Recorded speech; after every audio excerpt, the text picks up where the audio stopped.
అందమైన చర్మ సౌందర్యం మీ సొంతం. Second aqua radiance deep cleansing gel.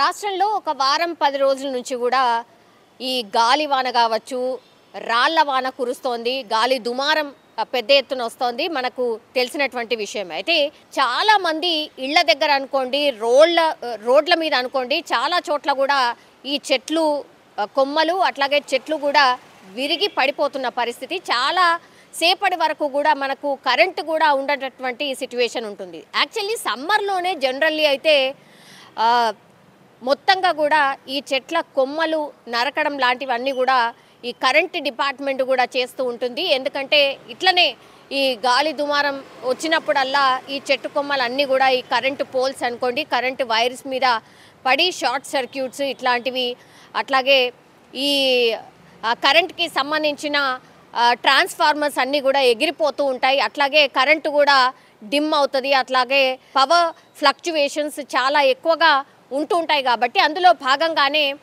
ఏం చేస్తారంటే కొంతమంది ఈ చెట్లు ఎవరికైతే ఎక్కువగా ఉంటాయో వాళ్ళు పిలిచి ఈ చెట్ల కొమ్మల్ని నరికివేస్తూ ఉంటారు. మనకు తెలుసు నిన్న మొన్న కూడా మనకు ఎట్లాంటి వర్షం పడిందో, అట్లాగే గాలి దుమారం ఎట్లా వచ్చిందో మనందరికీ తెలిసిందే. సో ఓల్డ్ బోయిన్పల్లి మల్లికార్జున నగర్లో కూడా అట్లనే పరిస్థితి ఉండింది. అంటే ఒక 2 floors వరకు ఉన్నటువంటి ఒక చెట్టు ఏదైతే ఉందో దాన్ని కొట్టాలని అనుకున్నారు.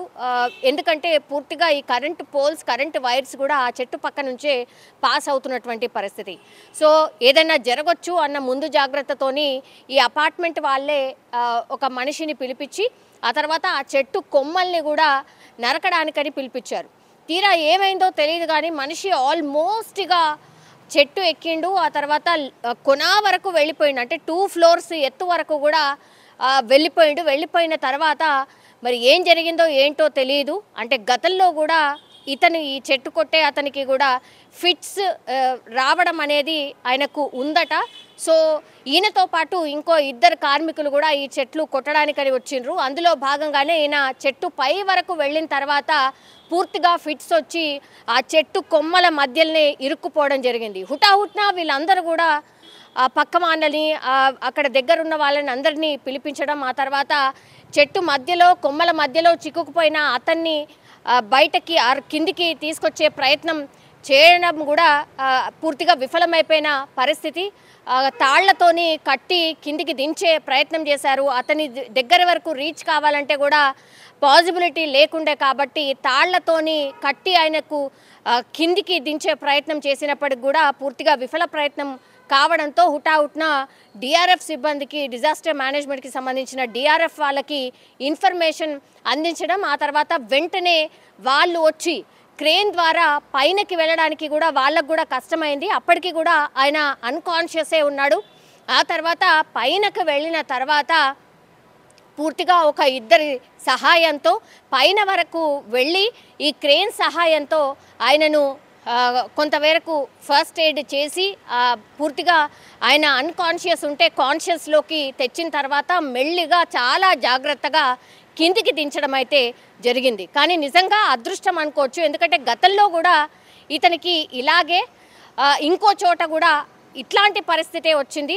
అప్పుడు కూడా అదృష్టం బాగుంది కాబట్టి బతికి బయటపడ్డాడు. ఎగైన్ మళ్ళా ఇట్లాగే ఈ చెట్టు కొమ్మల్ని కొట్టినటువంటి ప్రయత్నంలో భాగంగానే కొడుతూ అక్కడే ఆయనకి ఫిట్స్ రావడం, ఆ తర్వాత అన్కాన్షియస్ అయిపోయినా సరే కిందికి మాత్రం పడిపోలేదు. చెట్ల మధ్య కొమ్మల మధ్యలోనే ఇరుక్కుపోయినటువంటి పరిస్థితి అయితే కనిపించింది. సో అదృష్టం బాగుంటే నిజంగా ఇతనిలాగానే బతికి బయటపడతారు అనేదానికి ఒక ఎగ్జాంపుల్ కూడా అనుకోవచ్చు. ఆ తర్వాత కూడా డిఆర్ఎఫ్ టీం కూడా పూర్తిగా ఊపిరి పీల్చుకుంది. ఎందుకంటే వీళ్ళు వెళ్ళి అక్కడ రెస్క్యూ చేసేంత వరకు కూడా ఆయన అక్కడే ఆ చెట్ల మధ్యలోనే, చెట్టు కొమ్మ మధ్యలోనే ఇరుక్కొని అలాగే ఉండాడు కాబట్టి వీళ్ళు కిందికి తీసుకురాగలిగారు. లేకపోతే అంత పైనుంచి కింద పడ్డ తర్వాత మాత్రం గాయాలవడమో లేకపోతే కొన్ని టైమ్స్ అసలు మరణించే అవకాశాలే ఎక్కువగా ఉంటాయనేది కూడా డిఆర్ఎఫ్ సిబ్బంది చెప్తున్నటువంటి పరిస్థితి అయితే కనిపించింది.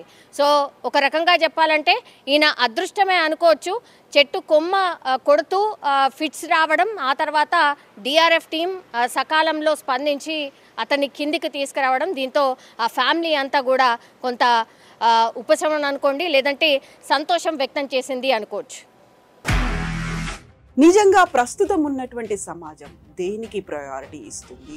ఆర్థిక సంబంధాల చుట్టూ మాత్రమే తిరుగుతోంది. మళ్ళీ ఎన్నికలంగానే చాలా విరక్తి కలుగుతాం.